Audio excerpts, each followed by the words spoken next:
বাংলাদেশের স্বাধীনতা সার্বভৌমত্ব বিনষ্ট করা হয়েছে, বিকিয়ে দেওয়ার চেষ্টা চালানো হয়েছে। আজ মহান স্বাধীনতা দিবস ও জাতীয় দিবস উপলক্ষে বাংলাদেশ জাতীয় ছাত্র দলের পক্ষ থেকে মুক্তিযুদ্ধে অংশগ্রহণকারী সকল বীর শহীদদের প্রতি শ্রদ্ধা নিবেদন করেছে বাংলাদেশ জাতীয় ছাত্র দল এবং তাদের স্মৃতির প্রতি গভীর শ্রদ্ধা এবং সেই সাথে সে সময় যারা নির্যাতিত হয়েছে সে মুক্তিযুদ্ধকালীন সময়ে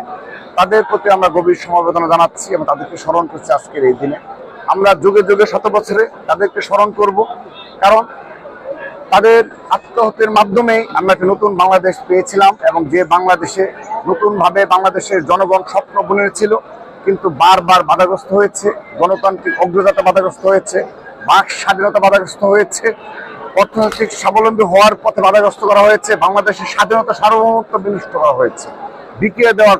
চেষ্টা চালানো হয়েছে। সে কারণে আজকের এই দিবসে আমরা সত্যিকার অর্থেই নতুন বাংলাদেশ বিনির্মাণে মুক্তিযুদ্ধের যে আকাঙ্ক্ষা এবং জুলাই আগস্ট গণ অভ্যুত্থানের যে আকাঙ্ক্ষা এর কিন্তু সাদৃশ্য রয়েছে। আমরা একটা দীর্ঘ ফেসিবাদের কবলে পড়েছিলাম, সেখান থেকে মুক্তি লাভ করেছি জুলাই আগস্ট গণ অভ্যুত্থানের মাধ্যমে। ঠিক একইভাবে পাকিস্তানি হানাদার বাহিনী যারা লক্ষাধিক আমাদের বাংলাদেশের জনগণকে হত্যা করেছে এবং নারীদের সম্মুখহানি করেছে এবং অজস্র পঙ্গুত্ব বরণ করেছে এবং যাদের এই সেই যুদ্ধকালীন যে নির্যাতন সেই বর্ণনাতে সেগুলো,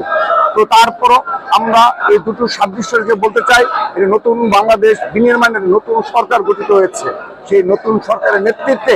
আমরা এই নতুন ধারার বাংলাদেশ বিনির্মাণে বাংলাদেশ জাতীয় ছাত্র সচেষ্ট থাকবে এবং সবাইকে আহ্বান জানাই আজকের এই দিনে আমরা যেন ঐক্যবদ্ধ হয়ে ভেদাভেদ ভুলে গিয়ে এবং ইতিহাসের সত্যতা অবশ্যই স্বীকার করতে হবে, স্বীকার করে বাংলাদেশ বিনির্মাণে এক ঐক্যবদ্ধভাবে